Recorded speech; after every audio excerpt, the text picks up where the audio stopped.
Ok, donc après 4 heures de vidéo à expliquer Facebook Ads en détail, donc création du compte Facebook Ads, paramétrage de ton compte professionnel, après avoir montré comment paramétrer une campagne, le mindset que tu vas avoir, les KPIs en fonction de ton objectif de campagne, conversion, e-commerce, achat ou bien génération de prospects pour ton agence ou bien pour ta personal brand, après avoir expliqué durant 1 heure le case study sur comment j'ai scalé un produit à près de 500 000 sur Facebook Ads en e-commerce. On va maintenant attaquer la dernière partie qui est bien plus facile à aborder, c'est la génération de leads, de prospects. Si tu es agent, consultant, ou bien tu es une personal brand, à ce niveau-là, pour Facebook Ads, il n'y a pas besoin d'être un grand expert. Les compétences que tu dois avoir sur Facebook Ads ne sont pas les mêmes que tu dois avoir pour ce qui est de l'e-commerce. De l'e-commerce ou bien pour ce qui est de la conversion. Oui, pour de l'e-commerce tout simplement. Là, Facebook Ads, pour les agences, les consultants, les coachs, personnel brand, tu veux développer un nom, c'est pas quelque chose de très poussé. Dieu merci. Donc moi, quand j'ai commencé avec l'e-commerce, j'ai commencé avec l'e-commerce lorsque j'ai ensuite développé mon agence de consulting en acquisition client. J'ai jamais eu de problème avec Facebook Ads parce que c'était pour moi en mode easy. C'était pour moi du easy mode. C'est une campagne, tu mets des publicités et après, ensuite, c'est terminé. Donc pour ce qui est des agences, coach, consultant, développer un business pour générer du lead, pour essayer d'avoir des personnes au bout du fil, pour vendre des produits high ticket. High ticket, ça peut être comme avec mes clients, installateurs de panneaux photovoltaïques, des installations à 8 000 € ou bien des programmes de coaching à 5, 10 000 €, je sais pas moi, plus de 500 €, 1000 €, ou bien du consulting, des offres done for done, et tout. Facebook, il n'y a rien de magique. Il n'y a absolument rien de magique, c'est ultra basique. Le travail se fait après avoir généré le lead. Et on va quand même regarder dans cette vidéo du coup cette partie de Facebook Ads, ce que moi j'ai fait dans mon agence. On a généré récemment sur le mois dernier 140 000 € avec mon agence en acquisition client. On a généré 140 000 €. J'ai une agence de consulting en acquisition client. On a aidé des personnes dans le photovoltaïque. On a aidé aussi d'autres personnes dans d'autres secteurs, toujours vendant des produits à étiquette. D'accord ? Encore une fois, pour ce qui est de Facebook, il n'y a pas grand-chose à dire. Il n'y a pas grand-chose à dire, ce n'est que de la génération de leads en fonction de ton offre. Donc, avant de parler de Facebook en soi, d'accord, parce que avant de parler en soi de Facebook, donc là, il y a par exemple ma campagne publicitaire. Donc là, c'était mes screens du coup de ma banque, les 140 000 €. Aussi, c'est ma banque aussi. J'ai flouté l'information normale. Hein. Il y a plein de data là, il y a plein de transferts et tout. Donc ça, en tout cas, ça a été vu, on peut fermer. Là, voilà mon Facebook ici, par exemple. D'accord ? 140 000 € avec combien qui ont été dépensés ? 3 000 €. 3 000 €, 3 000 € dépensés. Mais 3 000 €, c'est parce que, en réalité, le travail ne se fait pas dans Facebook. Le travail se fait après la génération du lead. Setting, closing, éducation du prospect, création de contenu, SMS, email, mailing, tout ce travail à faire. D'accord ? Donc, par exemple, pour la génération, pour ce qui est de Facebook Ads, j'ai mes KPIs que je regarde pour comment on appelle ça, pour Facebook. Là, j'ai mes KPIs, impression, couverture. Là, il y a quoi ? Il y a 300 000 impressions, couverture, parce qu'on est deux, donc moi et mon associé. Là, il y a TH, c'est moi, CH, c'est mon ami Christophe. De l'argent qui a été dépensé, des prospects 500. Bon, il faut savoir que les métriques sur Facebook, c'est plus exactement les mêmes parce que depuis que Apple a bridé, a empêché les plateformes publicitaires de bien traquer la data, c'est rendu compte qu'on a des résultats qui ne sont pas approximatifs. Parce qu'on a généré plus de 500 leads. Mais bon, là, il y a 500 leads. C'est pas grave. Voilà, parce que là, vous voyez, il y a 700 leads ici. 700 ici, c'est du coup les leads qu'on a générés. Je vais vous montrer tout ça. Là, parce qu'ils sont aussi sur le Discord. En tout cas, pour les KPI que moi je regarde, honnêtement, encore une fois sur Facebook, hein, pour ce qui est agence, coach, consultant, coaching, high ticket, les KPI ne servent à rien sur Facebook. Moi, par exemple, qu'est-ce que j'ai là ? J'ai coût par prospect, le coût par lead, qui est de 6 $. Hein. C'est juste générique. Oui, le coût par lead coûte $6, mais ça ne veut pas forcément dire que tes meilleurs leads coûtent $6. Les meilleurs leads peuvent coûter $30, ils peuvent coûter $25. Donc ce n'est pas une KPI à regarder, mais bon, au moins les leads coûtent de $6. Le CPM, le coût par publicité, il était de 9. On a des CTR incroyables de 3. CTR, donc c'est le coût par le taux de clics sur le lien. Un bon CTR est de 1,5. Là, on en a de 3. Un bon CPM en France, il est à peu près, il est moins de 10 en tout cas. De nos jours, ça te coûte de plus en plus cher la pub. Là, il est à 9. Un bon CPC de 0,5, nous on a 0,3. Voilà. Leur coût par rendez-vous programmé, 32 par rendez-vous programmé, mais ça, c'est maîtrise que je ne regarde pas. D'accord. Et après, ici, on a tout ce qui est ensuite, là, on a nouveau contact de messagerie, coût par conversion par message, les maîtrises que j'ai mis, mais franchement, qui ne sont pas très utiles. Et on a après lecture de vidéo à 95%, vidéo à 75%, 50, 25 et j'en passe.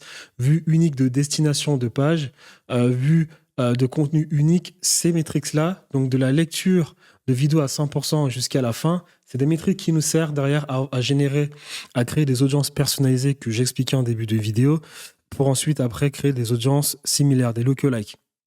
On attend d'avoir minimum 1000 événements. Donc ici, tout ça là, vue unique de page de destination, vue de contenu, normalement, il faut avoir 1000 événements. Là, je peux voir, dans mon pixel, j'ai réussi à le voir, vue de page de destination, il n'y a rien, mais dans le pixel, il y a plus de 1000 événements. Donc, je peux déjà créer des audiences similaires pour ce qui est de la page de destination. D'accord? Mais là, par exemple, vue de vidéo, il y a 3000, 6000, 6000, 10 000. 3 secondes 72 000. Là, on peut déjà créer une audience similaire pour les personnes qui ont vu nos vidéos, qui ont vu 3 secondes de nos vidéos, 25 secondes de nos vidéos, 50% de nos vidéos. Et après, créer une audience similaire pour après générer des lookalikes, c'est-à-dire trouver des personnes similaires à ces personnes qui ont du coup montré un certain intérêt à notre contenu. Voilà. Donc ça, c'est les KPI sur Facebook Ads. Mais en réalité, ces KPIs, moi, je les regarde pas. Les KPI que je regarde, j'en regarde 3. Je regarde le nombre de personnes qui ont rempli leurs informations dans un formulaire. Je regarde le nombre de personnes qui sont présentes au moment de l'appel avec le closer. Et je regarde aussi le taux de closing. Moi, c'est les informations que je regarde. Mais avant, du coup, de vous montrer les campagnes que j'utilise sur Facebook, il est du coup important de parler de l'offre. Parce que une bonne offre, c'est important pour générer suffisamment de leads sur Facebook. Là, par exemple, j'ai écrit ici, j'ai parlé de l'offre ici. Je vais servir un peu d'Hormozy. Une bonne offre, pour faire simple, c'est se poser différentes questions. Qu'est-ce que la personne recherche? Pourquoi le recherche-t-elle? Quand en a-t-elle besoin? Comment souhaite-t-elle recevoir le service? Offrez-leur ce qu'ils cherchent quand ils le souhaitent, la plupart du temps aussi rapidement que possible. Évaluez le niveau d'effort que le client est prêt à investir pour obtenir ce qu'il cherche. En utilisant la logique des principes fondamentaux, vous pouvez créer une proposition de valeur qui est la croyance fondamentalement du marché. Tout ça, c'est ce que j'explique à mes clients qui sont dans le photovoltaïque. Mais en gros, une bonne offre, c'est ceci. Les gens veulent ce qu'ils désirent quand ils en ont besoin, sans avoir à fournir d'efforts, ne nécessitant aucune énergie de la part de la personne en qui ils ont le plus confiance et qui comprend le mieux leurs besoins. Si ton offre a ceci, si ton offre est bonne de cette manière-là, pour générer du lead, ça va être super facile. Parce que générer du lead, tu vas avoir des CTR incroyables, donc plus de 2. Tu vas avoir un CPC, c'est-à-dire le coût par clic sur le lien de moins de 0,5 $. Tu vas avoir un bon CPM, tu vas avoir beaucoup de leads. C'est ce qui s'est passé pour nous. Parce que là, dans le case study en question, nos clients sont des professionnels du photovoltaïque. Et nous, on a travaillé notre offre de telle sorte qu'ils aient pratiquement rien à faire. Les professionnels du photovoltaïque avec qui on a travaillé, on leur parle en termes d'installation parce que pour une installation, on compte à peu près 8 000 €. D'accord? On leur a proposé une offre en 3 axes. D'accord?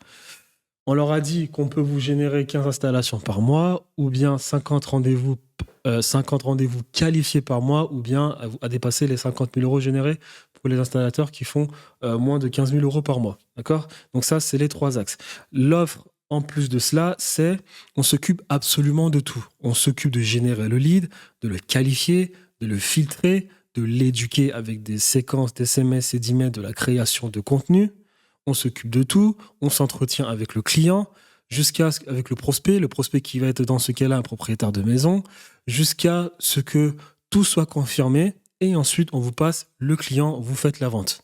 Donc, quand je dis ici que dans l'offre, les gens veulent ce qu'ils désirent quand ils en ont besoin sans avoir à fournir d'efforts de la part de la personne en qui ils ont le plus confiance et qui comprend le mieux leurs besoins. Cela veut dire en gros qu'une bonne offre est une offre où le mec, il a absolument rien à faire. Tu t'occupes de lui, ou bien le mec, en gros, il a des résultats sans fournir trop d'efforts, d'accord? Et avec un mode opératoire facile. Voilà. Donc ça, c'est ce que nous, on a fait pour les clients. Si tu veux générer suffisamment de leads grâce à Facebook, il faut que tu aies une offre alléchante, une offre qui sorte de l'ordinaire. Voilà. Donc ça, c'est la première chose à dire avant d'attaquer maintenant les KPIs sur Facebook. C'est le fondamental. L'offre, que j'ai montré ici, donc ça c'est l'agence avec qui on communique pour les professionnels du photovoltaïque, d'accord. Ensuite, autre chose à dire, c'est que dans la génération de leads, il y a plusieurs moyens de le faire, soit, mais dans tous les cas, en tout cas, il faut que tu récupères les informations de la personne. Donc pour récupérer les informations de la personne, soit tu le fais à travers une offre, soit tu le fais à travers le formulaire instantané de Facebook, soit tu as des pages de vente et dans la première page de vente, tu as un pop-up qui s'ouvre où tu récupères les informations de la personne.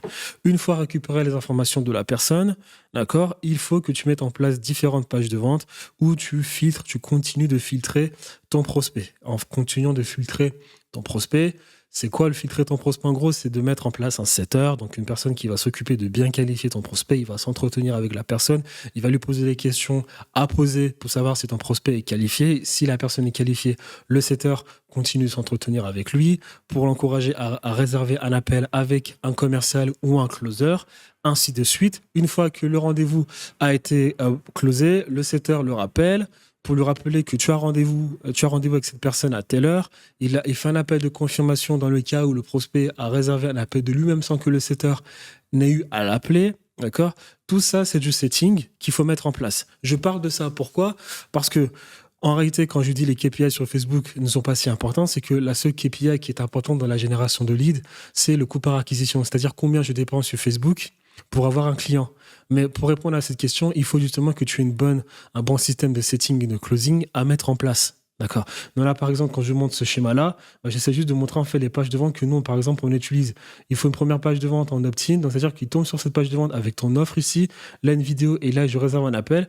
Alors si tu décides de ne pas utiliser le formulaire instantané de Facebook, tu dois utiliser une première page de vente avec un pop-up. En fait, lorsque la personne tombe sur cette page, que je vais montrer tout à l'heure sur Facebook, dans le compte publicitaire Facebook, il y a un pop-up qui s'ouvre, on lui demande son nom, son numéro de téléphone, son prénom, son adresse email. Ensuite, dès qu'il a remis ces informations, il réserve un appel. S'il ne réserve pas un appel, ça veut dire qu'il n'a pas terminé le process. Là, c'est là que le setter l'appelle pour l'encourager à terminer le process. Lorsqu'il a réservé un appel, ici, à ce niveau-là, il tombe sur une troisième page où on l'encourage à regarder une autre vidéo. Et lorsqu'il regarde cette vidéo, il faut que cette vidéo, tu lui expliques de plus en détail ce que tu fais. Parce que lors de l'appel de vente, il faut que ton closer ne soit pas en train d'expliquer ce que tu veux, mais plutôt qu'on s'intéresse au problème de ton prospect pour optimiser la vente et avoir du coup un beau taux de closing. Donc ça, c'est les pages de vente que je voulais montrer qui sont importantes dans ton process lorsque tu génères du lead. D'accord?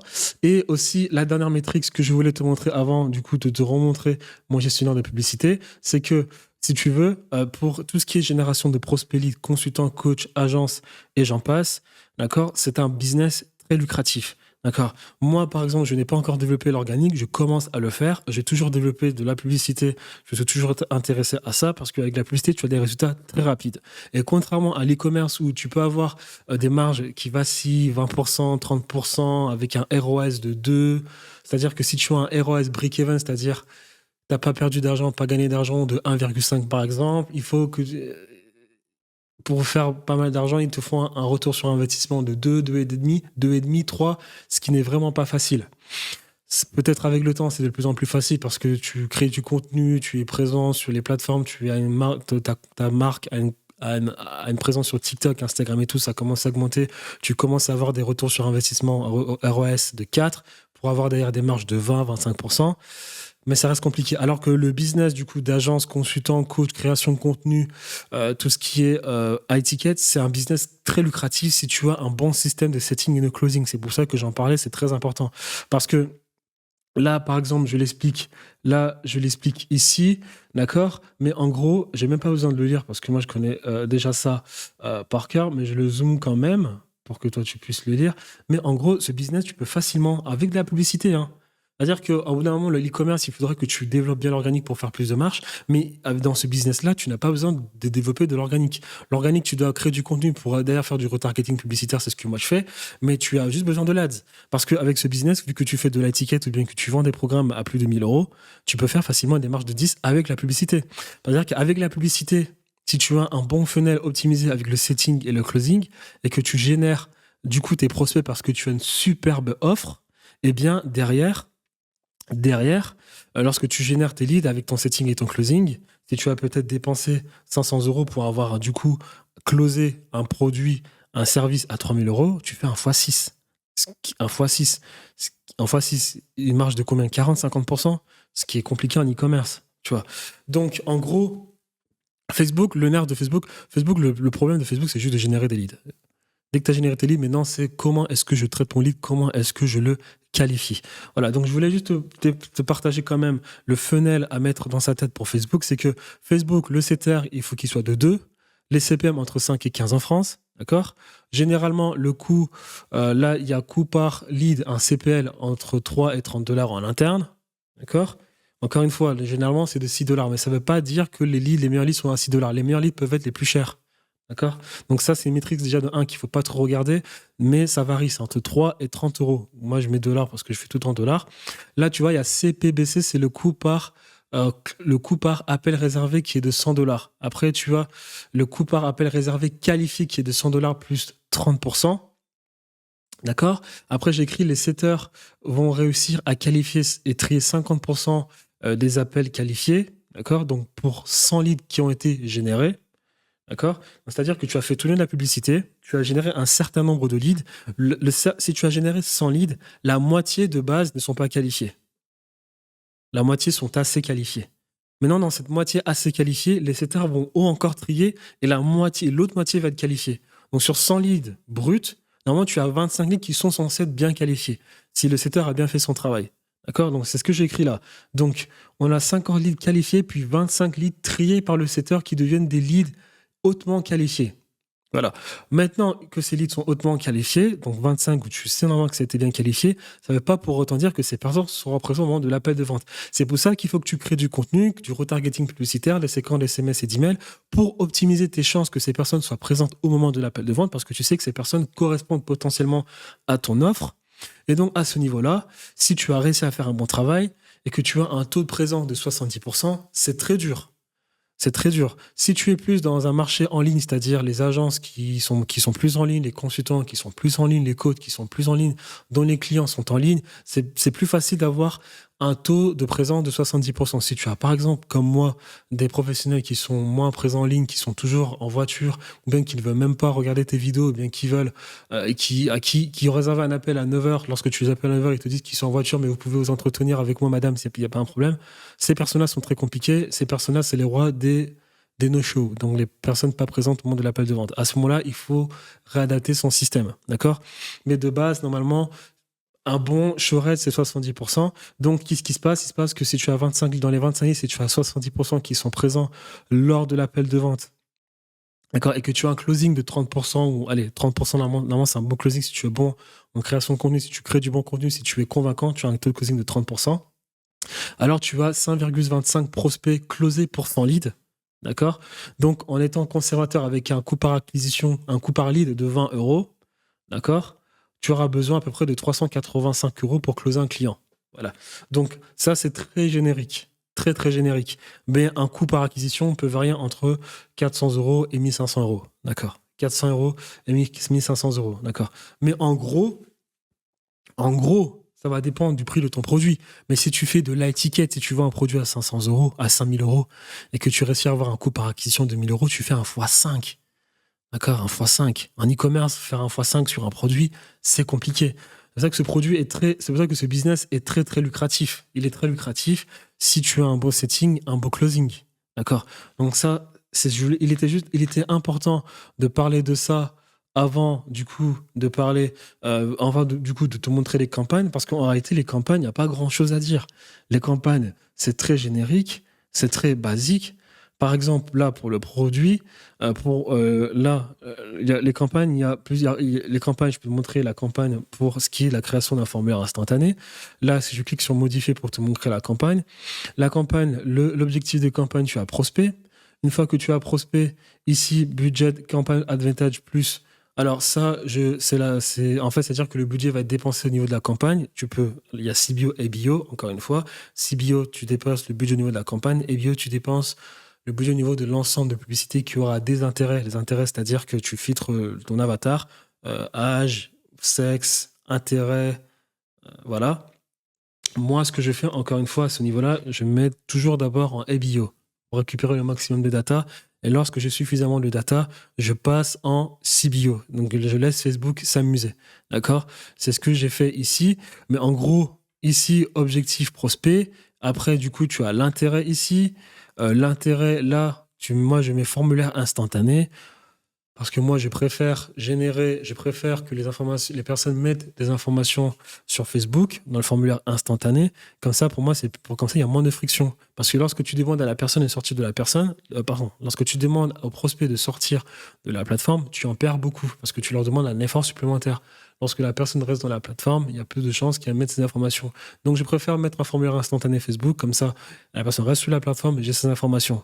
Si la personne derrière, après, ne sort pas de la plateforme pour réserver un appel d'elle-même, au moins, j'ai le setter qui a son numéro de téléphone et qui rappelle pour essayer de convaincre la personne de réserver un appel. Donc, je mets formulaire instantané ici, formulaire instantané. Après, il faut une page Facebook que j'ai mis, maximiser le nombre de prospects de conversion. Là, franchement, là, il n'y a rien, pas grand-chose à dire. Page de vente Facebook, catalogue, on ne touche pas. Le budget, tu peux commencer avec un budget pas trop élevé. Alors, si je pourrais retrouver le budget, là, j'ai mis 20. Euh, j'ai mis 20 ici. Là, il est de 20, 50, 20. Et là, après, il y a 100. Parce que c'est comme j'ai dit, c'est-à-dire que moi, au début, je mets des intérêts ici. Là, j'ai mis des intérêts. Une fois que j'ai suffisamment de data, je coupe et là, après, je mets du broad. Là, j'ai mis du broad et je laisse l'algorithme s'amuser. Mais je récupère d'abord un maximum de data avant de passer en broad. En broad, c'est-à-dire que je mets aucun intérêt, je mets que des créatifs et je laisse l'algorithme s'amuser. Mais au début, je commence avec une campagne de $100 parce que tu n'as pas besoin d'autant de budget avec cette campagne parce que, comme je t'ai dit, tu peux faire des marges de x5, x6, x7 facilement avec si tu as un bon funnel d'acquisition, c'est-à-dire un bon setting, un bon closing et une bonne création de contenu, un bon trafic. Donc à ce niveau-là, je reviens ici. Donc là, on est sur page, catalogue plus, on touche pas, budget par intérêt, j'ai mis 20. Après, tu peux le scaler si ça fonctionne bien, tu passes à 40, ensuite à 60, jusqu'à avoir suffisamment de data et ensuite passer maintenant à une campagne sans intérêt. Là, pour le pays, tu mets ton pays en question et si tu mets le maximum d'intérêt possible en fonction de ta niche. Par exemple, moi, pour le photovoltaïque, j'essaie de mettre des trucs similaires. Il est important d'avoir l'audience la plus large. D'accord? De nos jours, à cause de toutes les restrictions pour le tracking des data, donc du coup, les restrictions Apple et puis toutes les lois européennes, américaines, il est préférable d'avoir une audience la plus large possible, mettre un bon budget et laisser l'algorithme faire ce qu'il a à faire. D'accord. Il ne faut pas bien d'avoir des petites audiences et mettre un petit budget. Tu donnes trop de travail à l'algorithme et l'algorithme, derrière, après, il va te faire payer la pub très cher. La langue, je ne touche jamais la langue. La langue, je ne touche pas. Si je mets la France, je ne mets pas la langue. Ça sert à rien. Plus tu coches des cases lorsque tu paramètres une campagne et plus ta publicité est susceptible de coûter plus cher. Donc là, la langue, je ne touche pas. Ok, placement, ici on ne touche jamais, on laisse Facebook faire comme avec les placements. Après, pour la publicité, tu crées ta publicité à ce niveau-là. Tu as besoin de la page Facebook, ton compte Instagram. Là, tu mets ta publicité. Pour les publicités, moi, je conseille le format uni carré. J'en ai déjà parlé en début de vidéo. Format carré, d'accord, ou bien 4/5. Un seul format pour tous les emplacements. Un seul. Comme ça, lorsque tu dupliqueras ta campagne, ce sera la même créative et tu auras toute la data qui s'accumuleront sur une créative. D'accord. Donc les personnes, par exemple, qui ont un intérêt pour, je sais pas si tu vends par exemple des bijoux, tu mets l'intérêt bijoux, les personnes qui ont vu ta vidéo avec 1 million de vues, les personnes qui ont l'intérêt, si tu as 1 million de personnes qui ont vu ta vidéo avec l'intérêt bijoux et que cette fois-ci tu targetes les personnes qui ont l'intérêt robe de mariée, eh bien la campagne, la data reste dans la vidéo et les personnes qui regarderont cette vidéo-là avec l'intérêt robe de mariée verront toutes ces datas accumulées, ce qui peut t'aider toi derrière à avoir de meilleurs résultats dans tes campagnes publicitaires. Donc c'est pour ça qu'il est important de garder un seul format, le format carré ou bien 4/5e, c'est-à-dire 1080 sur 1350, ou bien carré, c'est-à-dire 1080 par 1080, voilà, carré. 720 par 720, carré. Voilà. Donc, à ce niveau-là, c'est bon. Là, je mets le texte. Il n'y a pas grand-chose à dire. J'ai expliqué en début de vidéo. Le titre, s'inscrire. Là, je mets le formulaire à paramétrer. Et à ce niveau-là, c'est bon. Je crée plusieurs campagnes. Je crée plusieurs ads. Ici, voilà, je crée plusieurs ads.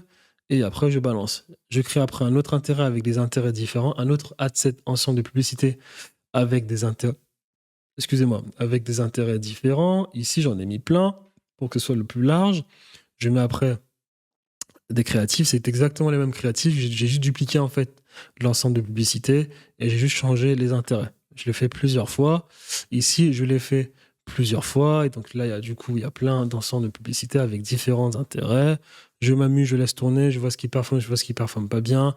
Dès que j'ai suffisamment de data, je coupe, je passe en prod. Il y a aussi des images aussi qui peuvent bien fonctionner. Franchement, c'est super. Facebook, pour ce qui est de générer des prospects, c'est ultra basique. Il n'y a pas grand-chose à faire. Le travail se fait hors Facebook. Voilà. Donc ça, c'est une campagne avec formulaire instantané. Pour créer le formulaire instantané, tu vas dans...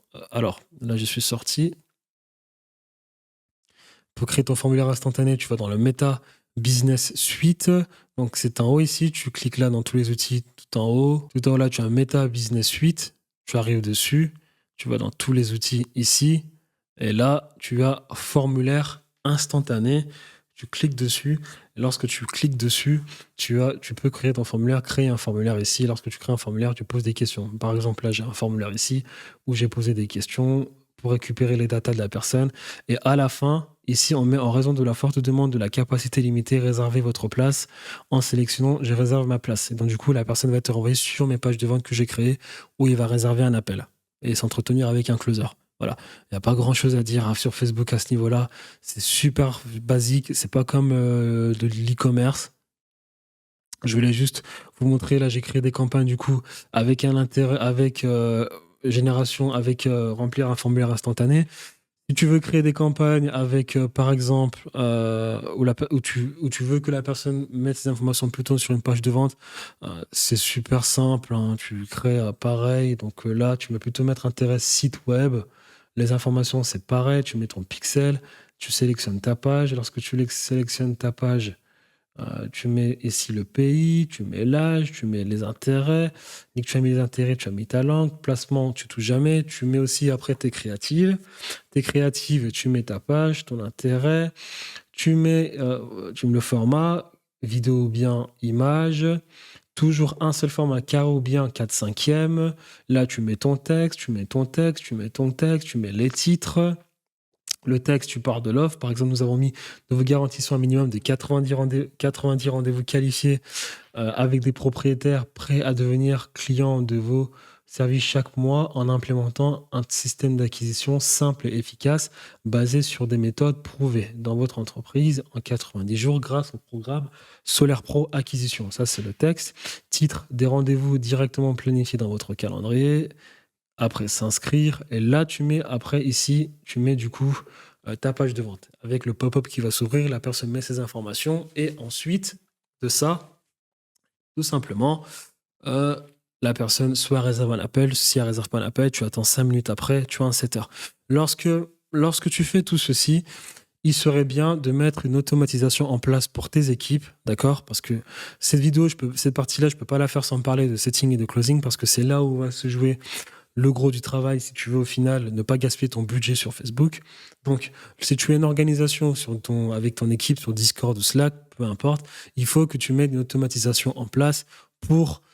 moi, je l'ai mis avec Discord, d'accord? C'est-à-dire que le formulaire, je l'ai connecté à mon Discord et à mon CRM à travers Zapier, d'accord? Donc là, par exemple, on est sur Zapier. Zapier, c'est une IA pour les automatisations, D'accord? Donc c'est zapier.com. Et là, j'ai créé une automatisation où j'ai connecté mon Facebook, le formulaire Facebook. Lorsque la personne a rempli le formulaire Facebook, les informations arrivent dans mon CRM, d'accord? Pour que commence le travail de séquençage d'SMS et d'emails. Ensuite, on va le mettre dans un tracker Google Sheet pour que nous, on garde la data. Là, je te montre mon tracker, il est là. On a plein de data. On a tous les leads ici. Par exemple, là, tout ça, c'est des leads. Tout ça, je fais plus lentement. Voilà, c'est des leads, d'accord? Parce que ça nous permet de faire d'ailleurs d'autres automatisations. Ensuite, on les envoie dans un Discord. Le Discord, il est là. Il y a plein de leads. Plein de leads, d'accord? Et en fait, avec les setters, il faut organiser de telle sorte que là, on a reçu l'information qu'il y a plein de leads. On a reçu l'information qu'il y a un lead, d'accord? Le setter attend 5 à 7 minutes. Si la personne n'a pas réservé un appel, c'est-à-dire qu'on n'a pas reçu une autre notification. Par exemple, là, je montre ici. Là, je vais dans... on a ici un canal pour nous prévenir lorsqu'un appel a été réservé. Je ne le trouve pas, c'est pas grave. Voilà, appel stratégique. Là, on a ici, par exemple, on en a plein, on en a tellement. Je peux vous montrer notre calendrier, il est ici. Là, pour le mois de mars, par exemple, tout ça, c'est des rendez-vous. On a à peu près 30 à 50 rendez-vous par semaine. Là, c'est des rendez-vous le mois de mars. Là, on a encore plein ici. Là, on en a plein. Tout ça, c'est des rendez-vous. Tout ça, avec le calendrier de nos équipes. Tout ça, c'est des rendez-vous. D'accord. Donc, on reçoit une notification. Il se passe quoi? Il se passe que normalement, toute l'équipe reçoit une notification, ou bien en tout cas, tes setters reçoivent une notification. Lorsqu'ils reçoivent une notification, on attend 5 à 7 minutes. Si la personne n'a pas réservé un appel, à ce moment-là, le setter appelle pour essayer de convaincre la personne de réserver un appel pour s'en tenir avec un closer et du coup faire la vente. Voilà. Donc, c'est important. Tu peux pas parler de Facebook sans parler de setting et de closing si tu génères du prospect. Impossible. D'accord? Impossible. Après, il y a toute une organisation avec tes setters et tes closers. Ça, c'est un autre débat. Mais pour Facebook, impossible. Obligé. Voilà. Donc ça, c'est pour des campagnes. Et si tu veux directement mettre les informations de la personne dans tes pages de vente, qu'est-ce que je peux encore ajouter? Pour le retargeting publicitaire, il y a aussi quelque chose à dire. Moi, comment je fais le retargeting? Par exemple, je vais là. Le retargeting publicitaire, je le fais de différentes manières. Mais les retargeting, là, par exemple, il y a 4 campagnes. Donc, du coup, je vais créer d'abord des audiences personnalisées. D'accord? Les audiences personnalisées, ça va être l'interaction avec le compte Instagram, avec le compte Facebook. Les personnes qui auront vu 100% de la vidéo, 75% de la vidéo, on va cliquer dessus, je vais vous montrer. 75% de la vidéo. Les personnes qui ont interagi avec le formulaire Facebook, avec le compte, la page Facebook, le compte Instagram, les personnes qui ont rempli le formulaire, d'accord? Toutes ces informations-là, tu crées des audiences, d'accord? Et après, tu les mets dans un ensemble de publicités qui est écrit là. Interaction Instagram, vue de vidéo 25, Facebook et Instagram, il y a tout ça. Voilà, ça te fait une audience. Ça te fait une audience, d'accord? Et maintenant, pour le retargeting, et bah, du coup, moi, ce que je fais, je le divise en 4. Donc, on a les mêmes audiences, mais les créatives sont pas les mêmes. Il y a cette créative que vous voyez là. Cette créative que vous voyez là, j'ai réuni plusieurs vidéos, les plusieurs vidéos que j'ai mis en campagne de trafic froid, mes premières campagnes. J'ai donné à Facebook les vidéos, je lui ai laissé la main mise sur laquelle des vidéos il décide de prendre pour la montrer aux gens et avoir le maximum de résultats. J'ai laissé Facebook s'en occuper. Ça s'appelle le contenu dynamique. C'est une nouvelle fonctionnalité de Facebook, contenu publicitaire dynamique. Tu as après juste à ajouter ici, du coup, les vidéos et tu laisses Facebook faire le travail. Après, là, tu as pour l'image, c'est pareil. Tu lui donnes des images, il s'en occupe. Parce que il faut savoir qu'il y a des personnes qui sont plus à même de faire une action après avoir vu des images et d'autres après avoir vu des vidéos. Il y a un comportement différent. Donc, donne des images et des vidéos à Facebook et laisse-le faire le travail. Après, je fais un troisième ensemble de publicités où je ne laisse pas Facebook faire le travail. Je mets toutes les vidéos, d'accord? et je laisse Facebook. Je veux que Facebook dépense du budget sur toutes les vidéos et après je regarde quelle est celle qui performe le mieux et je coupe les autres. Je laisse celle qui performe le mieux. Et la troisième, par contre, là, j'utilise mon compte Instagram. Donc mon compte Instagram, il n'a pas de vues. D'accord? Parce que moi, je ne fais pas des Reels Instagram pour essayer pour essayer d'être viral. Non. Je fais des Reels Instagram où je partage le maximum de valeur. Donc, ça ne va pas faire de vues. D'accord? Mais je les réutilise en retargeting. Donc, mon but, c'est de ne pas de faire de vues. Parce que vu que je dépensais du budget pour qu'elles soient vues par mes prospects, et bah, dans tous les cas, ils verront mes vidéos. D'accord. Donc, je fais le maximum de contenu à forte valeur ajoutée qui ne feront pas de vues en organique. D'accord. Mais je les mets en retargeting. Encore une fois, à ce niveau-là, je mets toutes les vidéos. Je laisse Facebook s'en occuper. Il va montrer les vidéos les plus susceptibles d'impacter le prospect pour qu'après, derrière, il fasse une action. Et voilà. Donc, je pense avoir tout dit à ce niveau-là pour Facebook, pour tout ce qui est de agence, coach, consultant, génération de leads ou prospects. Je pense avoir tout dit. Sur ce, la vidéo est terminée. La vidéo est terminée. Le guide Facebook Ads complet, 4 heures de guide de Facebook Ads, 4 heures de vidéo Facebook Ads guide complet. J'espère que ça aidera pas mal de personnes. Moi, la vidéo, j'arrête. Et quand même, petit appel à l'action. Ce serait super gentil de s'abonner, de liker la vidéo. Voilà, c'est super gentil. Et en plus de ça, je travaille avec des agences et des coachs pour les aider à mettre en place un système d'acquisition dans leur entreprise. Pour faire plus de ventes. Voilà, donc si cela vous intéresse, si vous souhaitez qu'on en parle, pour vous aider peut-être à multiplier vos revenus, avoir plus de rendez-vous qualifiés dans votre entreprise, faire plus d'argent, alors n'hésitez pas, je mettrai un lien en bas de cette vidéo, n'hésitez pas à réserver un appel et vous entretenir avec moi ou bien un des membres de mon équipe. Donc sur ce, c'était super cool. La vidéo est terminée. J'espère qu'elle aidera pas mal de personnes. Et moi, je vous dis à la prochaine vidéo.